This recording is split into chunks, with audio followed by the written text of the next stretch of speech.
I'm Regina G. I'm founder and president of the Garden State Initiative, and welcome to our second Candidate Education Forum. For those of you who don't know, Garden State Initiative, or GSI, as we like to call it, we are a nonprofit independent think tank here in New Jersey focused on economic and fiscal matters in the state. And we are, really thrilled to have the opportunity to speak with you today. And as a reminder, the session is being recorded. So our goal of our session today and all of our candidate education forum is, honestly, it's not to cram a whole lot of information and throw it at you within 60 minutes, but to provide you with resources and access to, experts like you're going to have the opportunity to interact with today over the session. So our experts will be, giving you some information, but we'll also reference loads of online materials. And of course, all of us at GSI are always available to help in any way we can to any candidate staff. So from GSI today, we have with us Audrey Lane, Bill Smith, and Justin Karifi. So the subject of the day is energy. So many of us actually have been working on energy for a number of years, but recently there's been a noticeable uptick in the press's interest, especially as it relates to the implications of New Jersey's Energy Master Plan. Now, the Master Plan is yet another cog in the Byzantine bureaucracy of New Jersey government, and most people don't know anything about it.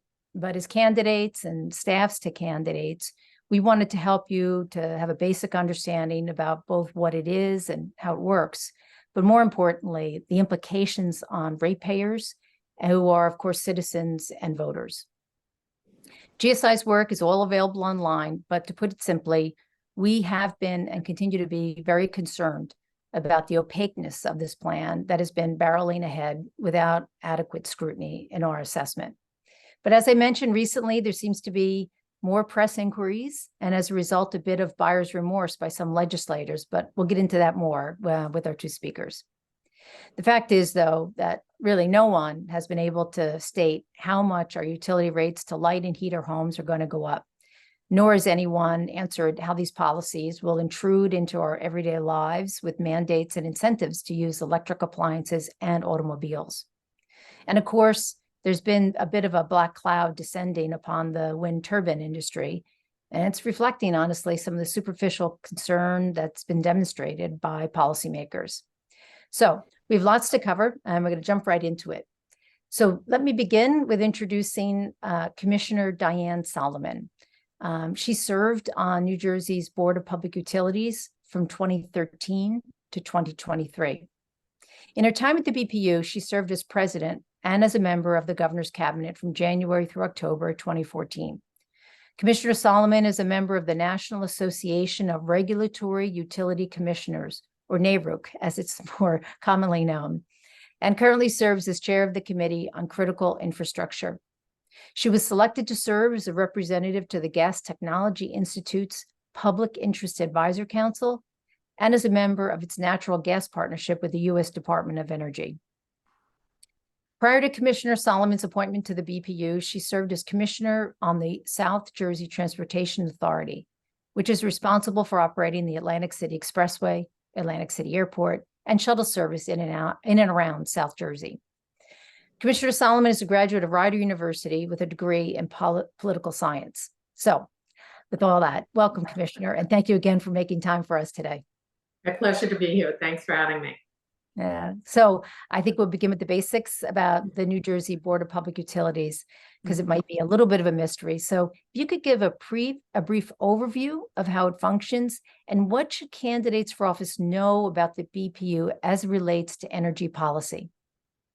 Well, the BPU is made up of 5 commissioners, 3-2, depending on who is governor. So it's a bipartisan board, and the president or the chair of the board is basically the administrative officer for the agency. He or she is also a member of the governor's cabinet. Wasn't always, but in recent times, it's the BPU chair is also, or president as we call it in New Jersey, is a member of the governor's cabinet. and is responsible for the administrative operation of the agency. And frankly, you could have a different president or chair every day because it's just a assigned position by the governor. But generally, it is for the time that that person, has a term. The terms are for 6 years, and they're staggered terms for the commissioners. And we have to, like other appointed positions, go before the Senate Judiciary Committee and then be confirmed by the full Senate. So that is the structure of the hierarchy or the upper level of the agency. There are 250 plus employees, sometimes growing, sometimes less, depending on administration. At the agency, it's broken up into different divisions. We have, the energy division, the water, security divisions. There's a number, depending, there are a number of different divisions within the agencies, but the BPU by and large is an economic regulator. I mean, that is what our charge is. And so all the divisions are there to support the economic regulation of energy within the state. And sometimes I think that gets lost in the weeds, remembering where we are and how to stay in our lane as economic regulators as compared to, let's say, air, the quality of air and water, that runs to, some people see us also as environmental regulators, which we are not. That's DEP. So there's this day-to-day responsibility, as you say, of regulating the various industries that you outlined. And then there's also this planning function for the Energy Master Plan. If you could just spend a minute on that. Right.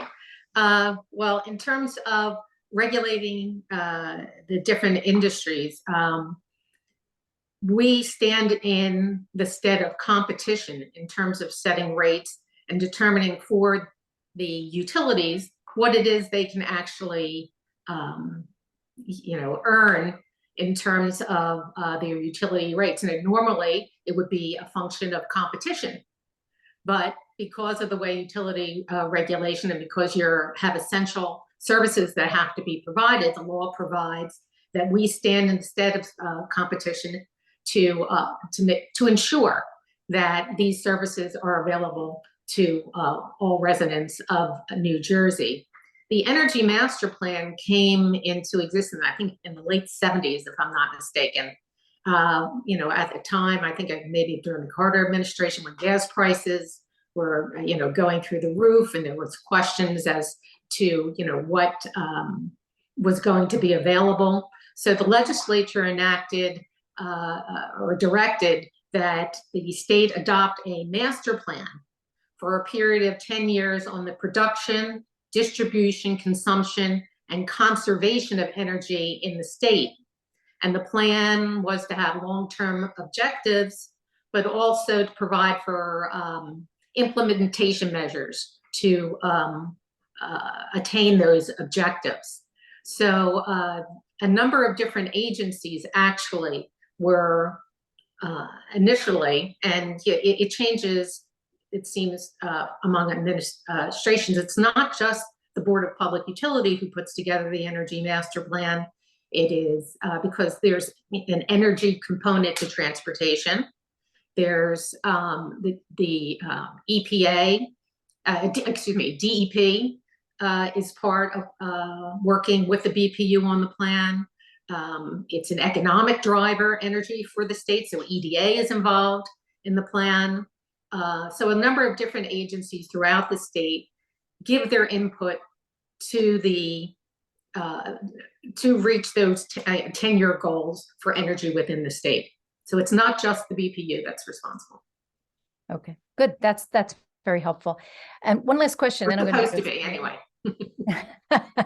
That's helpful. Thank you. Thank you, Commissioner. Just one last question for clarity, because I'm going to ask you a legislative question in a minute. Does the legislature have any authority to overrule decisions made by the BPU? certainly it does through legislation. It can, So they don't absolutely. concur in your decisions, but they'd have to actually produce and pass legislation to overrule. Is that right? Right. We encourage the legislature to, when they're having a matter that involves energy or, any of the utilities that we regulate, to have us come in and speak with them and to run their legislation by us before, putting it forward. Sometimes we're more successful than others in having, participation in those activities. But, seeing them, talking to prospective legislators and people that work with them, look, you have this very seasoned staff of people.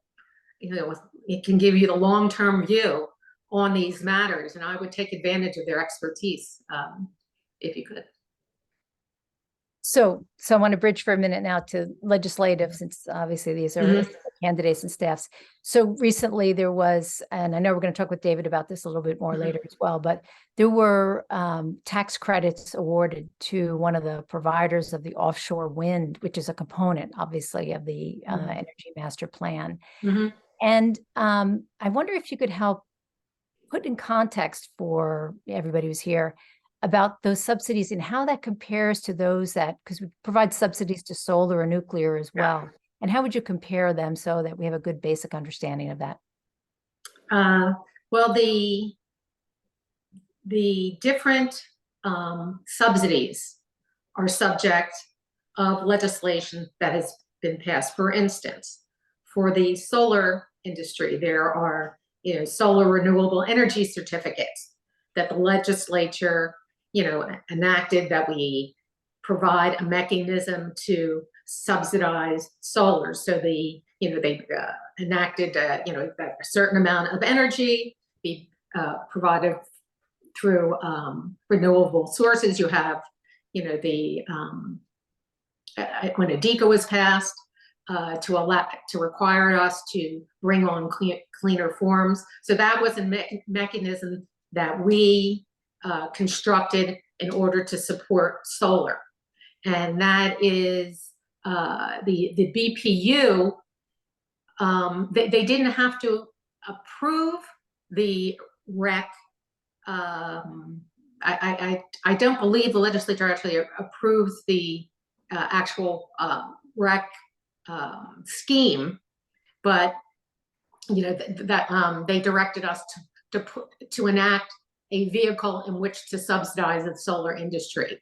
The RECs that are provided by solar are much different than the way that offshore wind is provided. Renewable energy certificates for solar are either given to the owner of the solar array, the homeowner, right, or the developer. And it's based upon a market, or was supposed to be somewhat market driven in terms of having them traded. And that was supposed to enable us to keep the price for solar renewable energy certificates reasonable. However, the legislature got involved in changing the floor, which we set for renewable energy certificates. And New Jersey ended up actually having the highest solar renewable energy certificates for anywhere in the country. So really, so we paid more to develop our solar industry than just about any other state in the country. We recently, in the last year that I was at the BPU, instead of having a varying dollar amount for their certificates, the industry always likes certainty better, and we changed the renewable energy, the SREC scheme, so that there are specific now dollar amounts that people get for different types of solar arrays. If it's on your home, we initiated a competitive solar initiative for larger solar arrays. And I think in the long run, we'll bring down the cost of solar. The other thing to consider also for solar is not just renewable energy certificates that the solar industry gets. Homeowners also are allowed to run their meter backwards. Also, it's called net metering. So if you produce more energy than you actually consume, you can run your meter backwards. And that's another benefit in addition to the renewable energy certificates you get for the energy that you produce. And it's a significant benefit to individuals that own solar because they get to roll it back at a retail rate when the energy is supplied at a wholesale rate. So it's an even bigger amount that they're receiving. Back in the day, they were also getting investment tax credits from the feds and from the state. So in large part, when RECs were around, $400, $500, $600 each, ratepayers were paying for someone else's when you get to, and the RECs were good for 15 years, basically paying for someone else's solar array.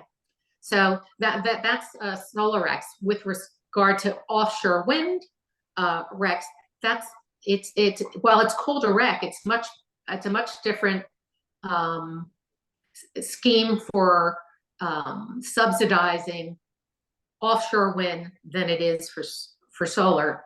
They do get, based upon production, a certain amount per REC, but it's only going to the one producer. It's not like solar RECs that are,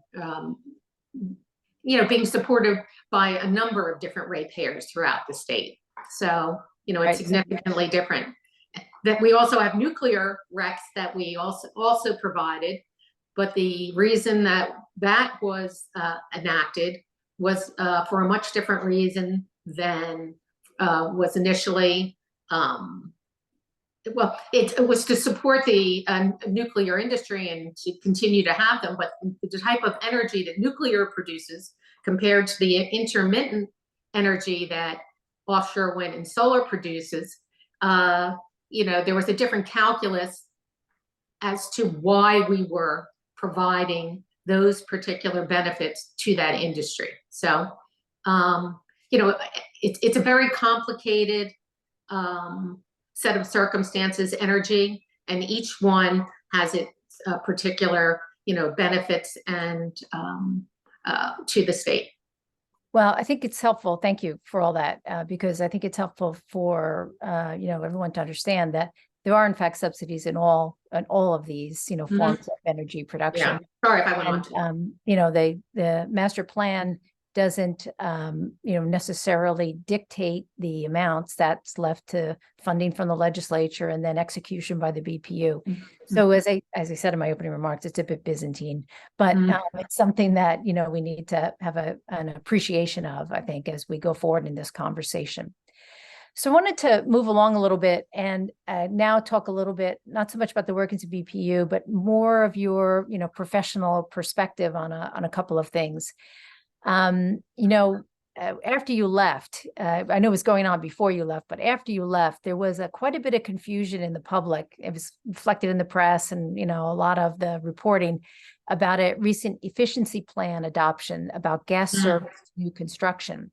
So can you help us understand, are we going to lose our gas stoves and pizza ovens, and what's really that all about? Really? Well, I hope not. I sincerely hope not. And certainly while I was at the BPU, I made it clear that, that's not something that I would have supported. But, there are strong interests in moving in that direction. And including, certain commissioners that now sit on the Board of Public Utilities, on the BPU, have expressed in, their previous lives that that's where they think that we should be going. And while they say it's not going to be something that happens immediately, it certainly seems that that's where the interest lies on behalf of the administration. And I think they would be very short-sighted to move in that direction, because we are not in a place where we can just rely on these other sources of energy to heat our homes and, for, cooking our food. But there is a move, just like there is on the federal level, to use these administrative agencies to move policy that really should be at the legislative, the purview of the legislature. And it concerns me that they're now using these energy efficiency standards to do what they couldn't do or may not be able to do through legislation. And so while, President Fiordaliso says, okay, yes, you have nothing to worry about. We're not taking your stoves. We're not taking, your gas. Well, you're not all making it available for some. There are a lot of places within the state of New Jersey where people want gas that can't get it. So they're not leaving the choice up to the ratepayers. And I always was,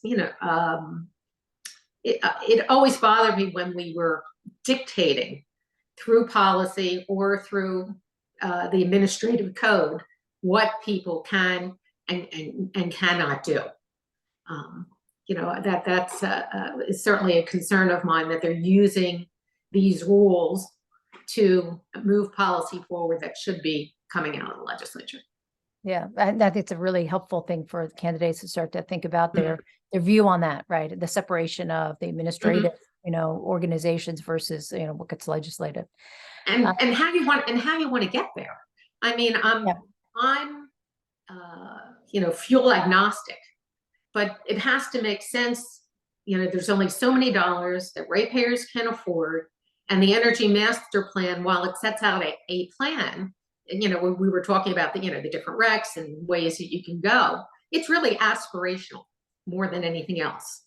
I think there's been a move of late to take that Energy Master Plan by the BPU and use it as a checklist to, okay, we said we're going to do this, that, and I don't think that's how it was intended to be used, frankly. I think it was supposed to be not that prescriptive. Okay, so I'm going to round out. Thank you for that. I'm going to round out our conversation, and I should have said at the beginning for the audience that the chat function can be used for questions, and I'm going to go through the conversation with Commissioner Solomon and then David as well, and then get to questions. So please, as we're going through this, feel free to put any question in the chat, and we'll be getting to it a little bit later in the hour. So I can't let you go without, not that you won't be with us, but I mean, it's part of the conversation to talk about cars for a minute. So the press corps provided extensive coverage lately about, the administration's desire to follow California's lead and announcing a ban on the sale of gas-powered cars by 2035. So is that actual an authority that, the administration has, and what's your thoughts about how practical it is to expect that in a dozen years we can add hundreds of thousands of electric cars to the electric grid? Well, at first I want to make it clear that the BPU does not regulate the internal combustion engine, even though they, though actually there's a move, for us to use funds, for instance, societal benefits charge, which is something that appears on your bill, as opposed to go to energy conservation, is being used, at the legislature's directive in some instances for the purchase of electric cars. I'm curious as to why the BPU is being charged with doing that, but that being here or there, I have, and I'm sure many at the BPU and within our utilities are very concerned about the ability of the grid to handle this influx of cars. We do not have the infrastructure in place to support that. And then there's the question, the legal question of whether that can be mandated by the governor. That's for another member of my family probably to take up in his capacity, and then there's the commerce question, whether you can outlaw, or an entire industry whether that has, legal standing. So, there are a number of issues in addition to whether, from a BPU standpoint, it's whether or not the grid can handle it. And the answer from everything that I've seen is absolutely not.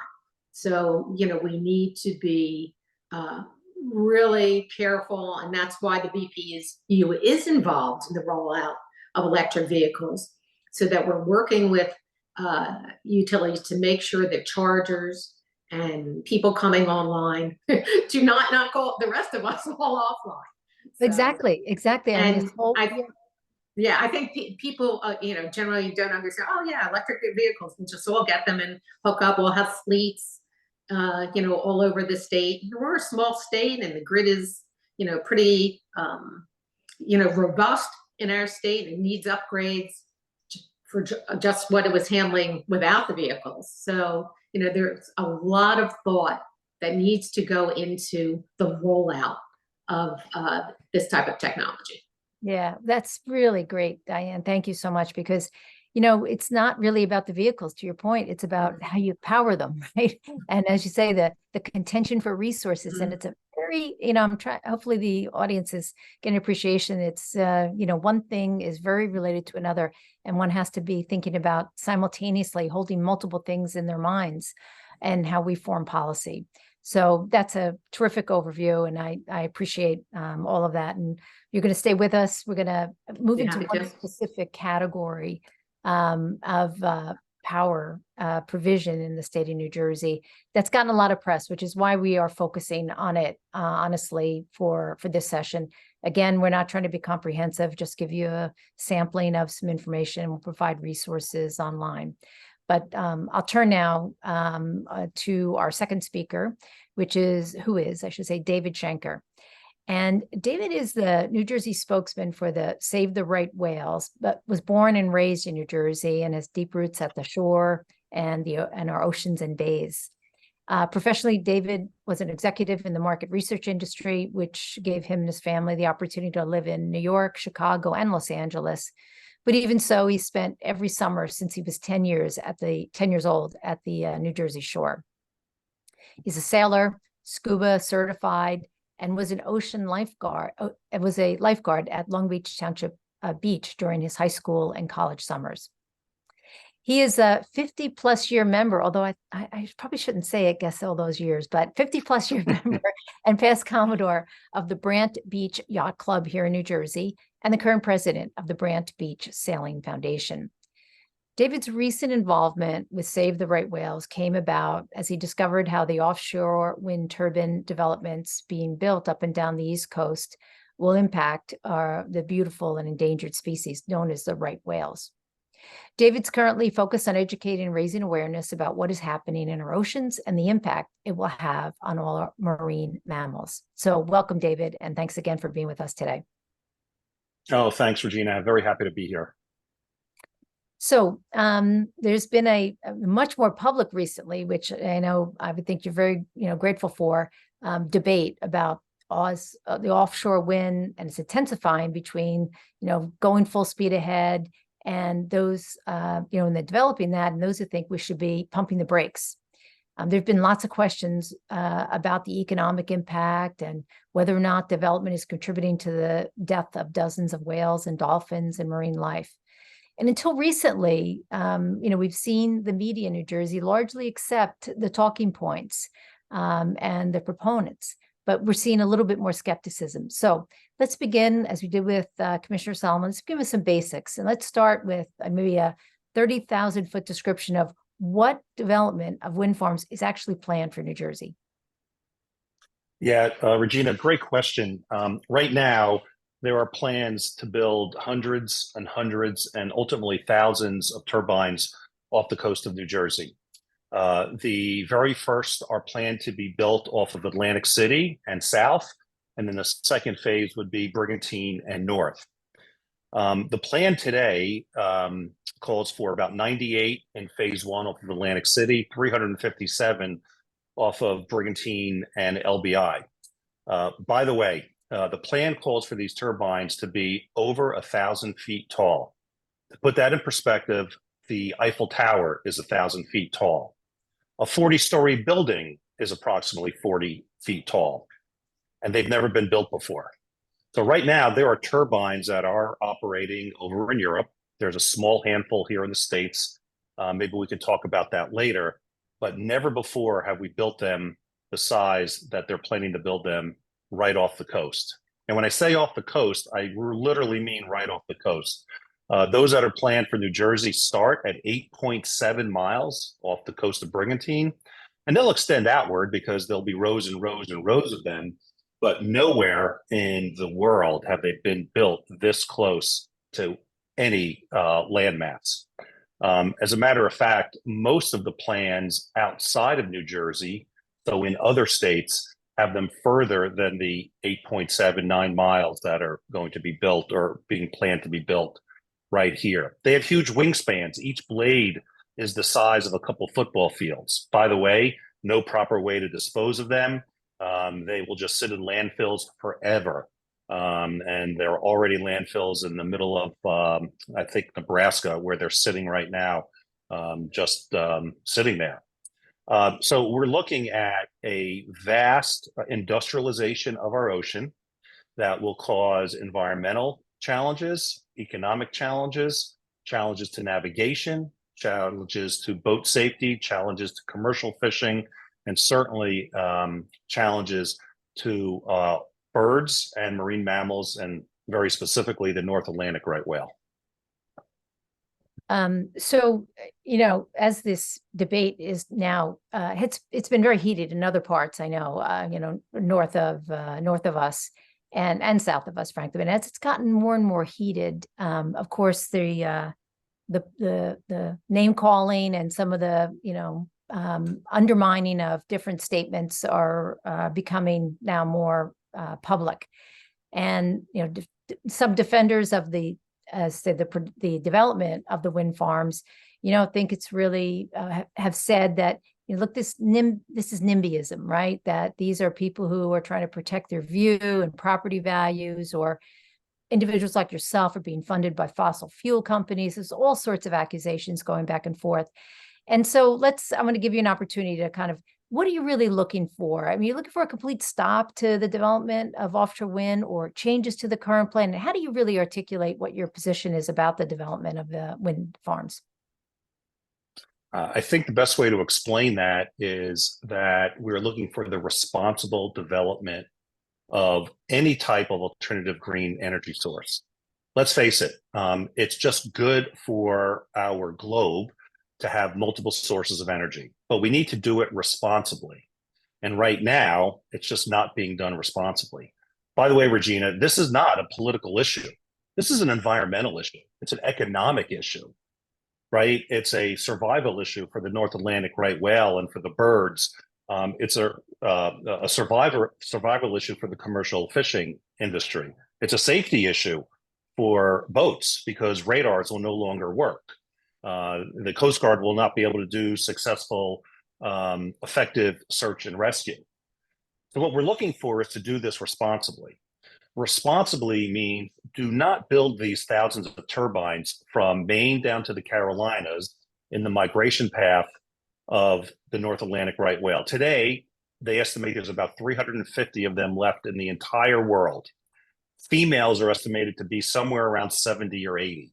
So you can imagine, by just losing a handful of the females, what it could do to a critically endangered species. Responsible development means not destroying local economies, tourism economies.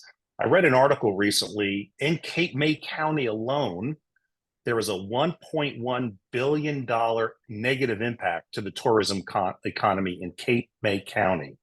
We will see job losses. We will see small businesses, Main Street shut down, because what we've learned through surveying and speaking to those who come to the Jersey Shore and enjoy our beautiful beaches, that they will not return to a beach where they are sitting on the beach and looking at an industrial complex built of turbines. So these issues to me are pretty straightforward.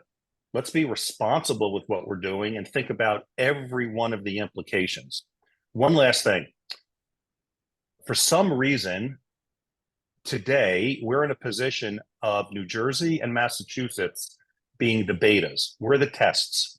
They're currently building turbines 15 miles south of Martha's Vineyard, and New Jersey will be next.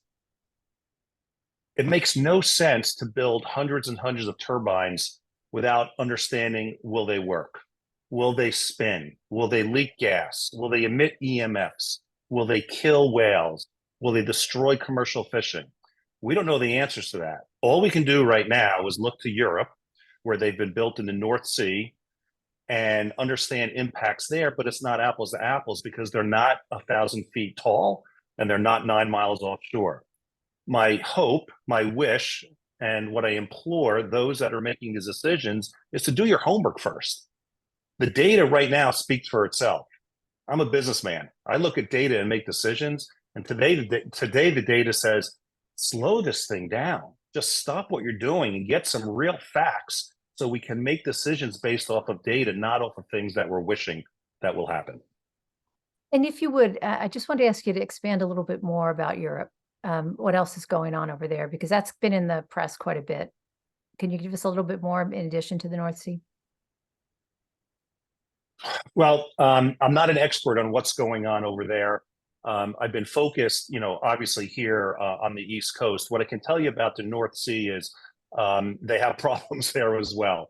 They do not create the amount of energy that everyone said that they would when it was agreed to construct and build these and now operate them. They break down. They cause a tremendous amount of trips by boat and helicopter on a regular schedule, which uses huge amounts of fossil fuel to operate helicopters and boats to go do regular maintenance on them. I'd like to think that this is a true green source of energy. It's probably not. I'm not the expert to speak to about that. But when you look at building these turbines, they use tremendous amounts, hundreds of gallons of gas and oil. And the one scary thing that I just learned about, there is a compound called SF6, which I understand to be one of the deadliest compounds and 10,000 times worse than CO2. And there will be the SF6 will be in every single one of these thousands of turbines that are being built. I just can't imagine that's good for the environment. But when you ask the experts, when you ask BOEM or you ask NOAA, you don't get the responses that you'd expect from an agency that is responsible for this. Yeah, and maybe you could decode a little bit of that for the audience, because you referenced BOEM and NOAA, and about there's also this very public dispute going on about the actual impact on mammal lives. And maybe you could just help again, these are candidates and staffs to candidates. What should they know about those agencies and what they're saying? Yeah, so BOEM, the Bureau of Ocean Energy Management, NOAA is our fisheries agency, and they are the two agencies responsible for permitting and allowing and leasing, first starting with the leasing of these areas. By the way, the winners of these lease areas who paid hundreds of millions, if not billions of dollars, I'm not sure of the amounts, are for the most part foreign-owned entities. There are some joint ventures, where some American firms have small ownership, but the one name that you've all heard is Ørsted. They are a Danish firm. So sort of let's remember that we're allowing international companies to invest in essence, production plants and factories 9 miles off our coast. Anyway, one of the things that relates to marine mammals that has us very concerned is in order to build these turbines off our coast, these companies had to create or fill out some forms about how many marine mammals were going to be injured, maimed, or killed during the process. The informal name is take. I use air quotes, TAKE, take.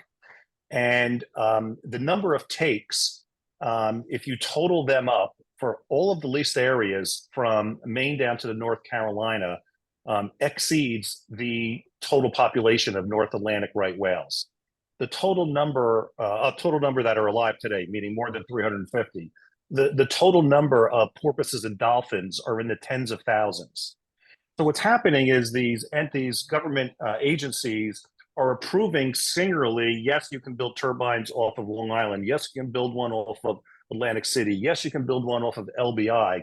But no one, it appears, is looking comprehensively and doing the math like we did to say, how can you authorize takes? And there's two types of takes without going into all the details. B is less harmful.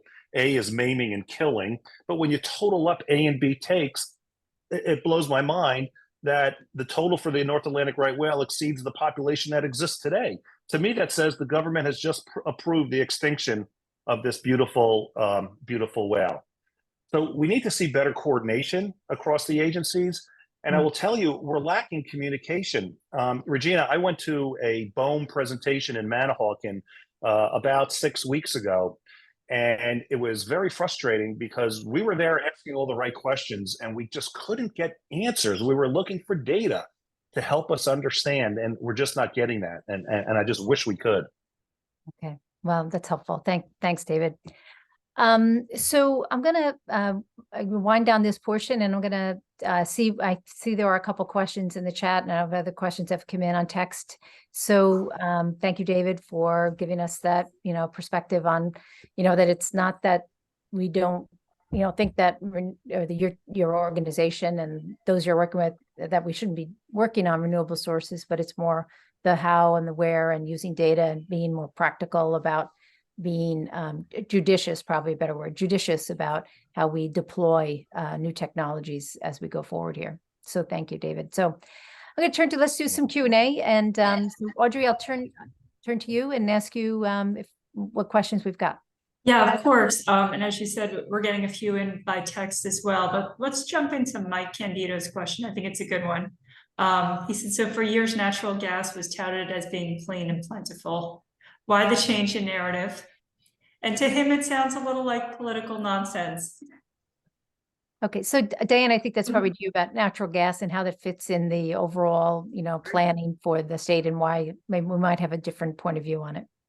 Yeah, good question, because if your issue is carbon and you want to reduce the amount of carbon in the atmosphere, the state of New Jersey, by moving from oil to natural gas and supporting the switching of people, giving them the opportunity to switch from oil to natural gas, reduced our emissions by 75%.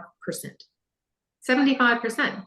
And it was done in a way that was, economically feasible as well. It was, a cost savings for most individuals.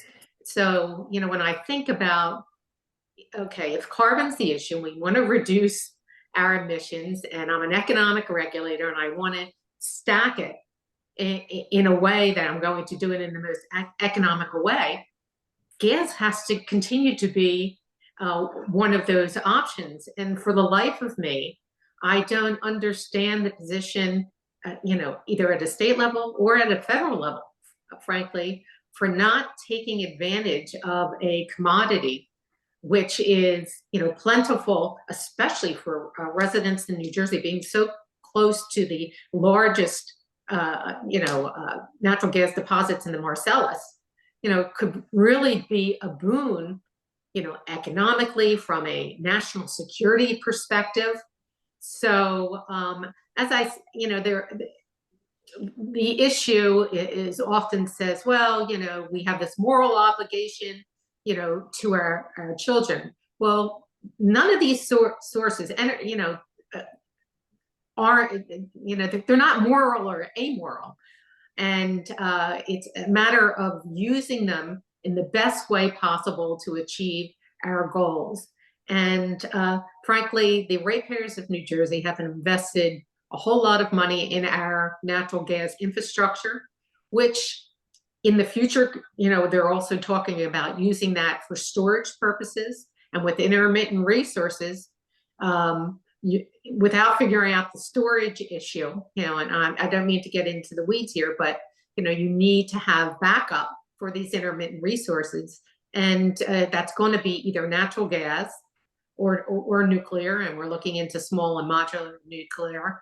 But, gas is going to continue to have to be a component of that, and we need to cut up our nose, and make it more difficult and much more expensive, not only for the ratepayers of New Jersey, but for the citizenry of the United States and the world at large. There are places in this world that would love to have the opportunity to take natural gas and have a lifestyle similar to what we have here in the United States. In fact, I think it's amoral to deny them the opportunity to have that ability. And frankly, if we allowed for that exploration and took just, a percentage to use for research and development, for, cleaner sources and how to use, let's say, natural gas more efficiently and cleanly, I really think we could get to the goals that all of us want to achieve. So.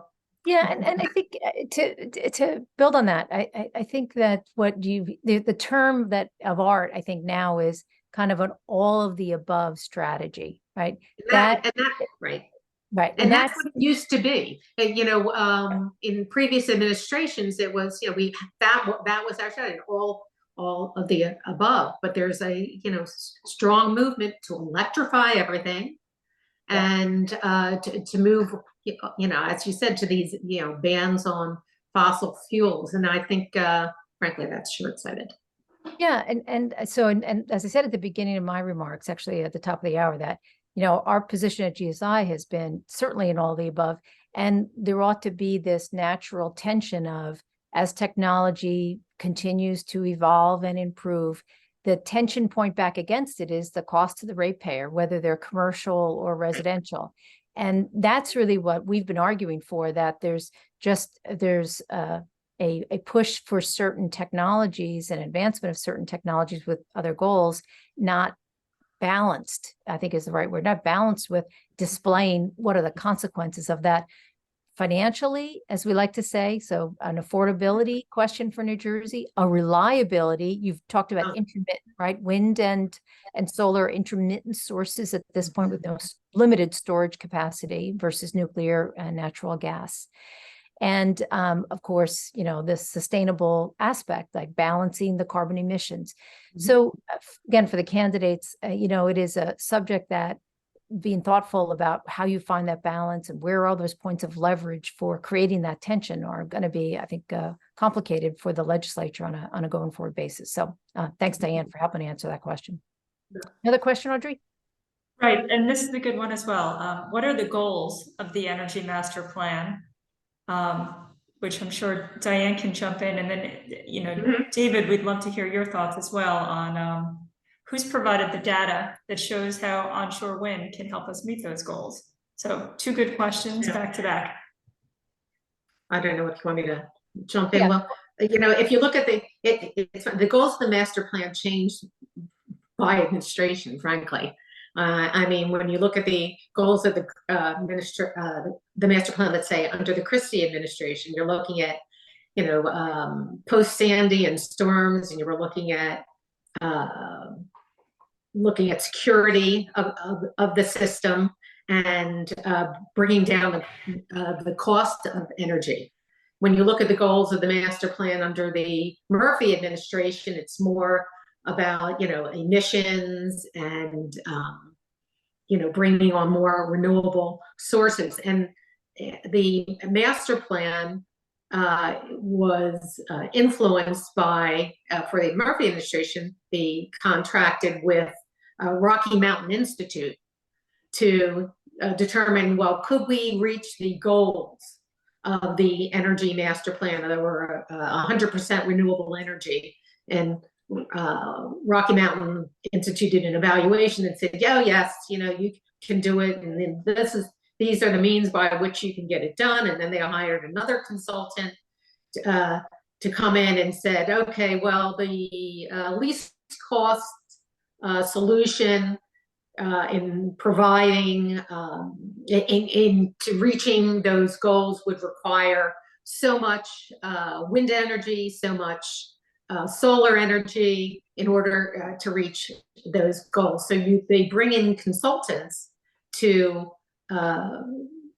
advise and inform what the master plan can achieve. One of the main issues that have been brought forward by Rate Council and others, and I think David also spoke to that, is that the data is not always transparent in terms of how they have reached their conclusions. A lot of times they'll put forth, well, you know, these formulas are proprietary and we can't allow for them to be seen, or it's just not available.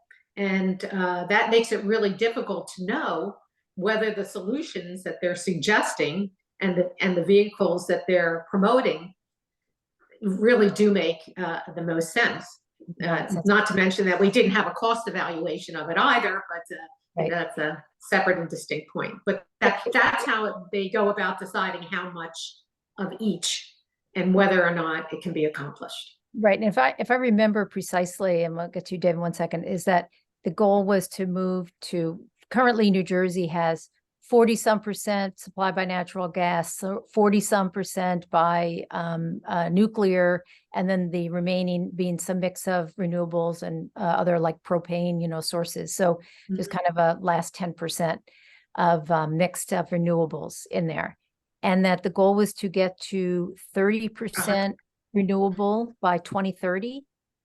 50, Yes. I'm sorry, 50% renewable by 2030. And 100% by 2050, right? By 2050. And didn't though they update that and move that to 2040? I think they moved it up, right? Yeah, moved it up. Well, and just like they've been moving up, you know, I don't want to take Dave's offshore wind, but you know, the original amount that the legislature under the Offshore Wind Act had indicated that we were going to develop in terms of megawatts has increased dramatically from what was originally authorized by the legislature, and it has been updated not by the legislature but by executive order.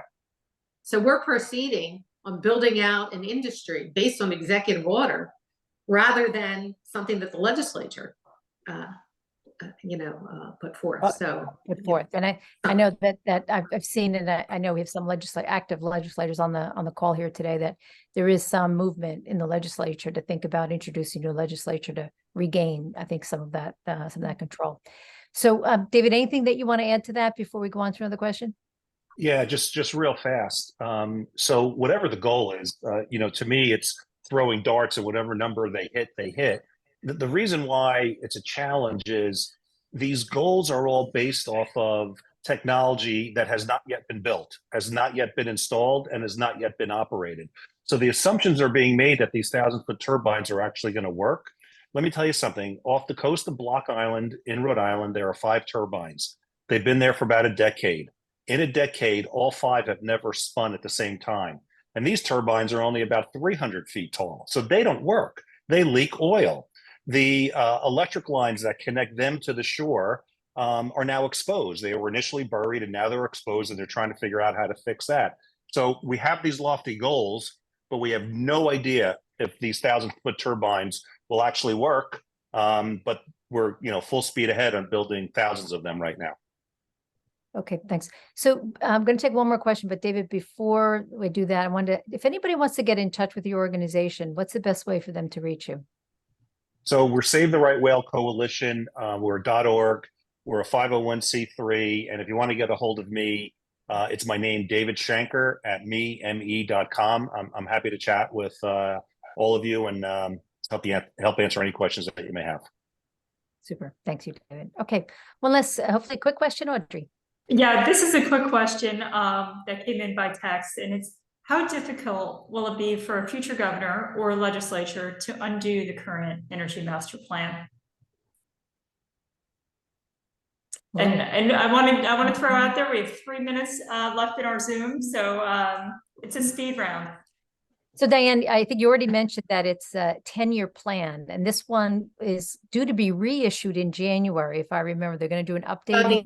There's every 3 years. There's supposed to be an update. They're already well past when was due, and I don't even know if they've secured the, I know there was a RFP for a consultant to, help them with the update.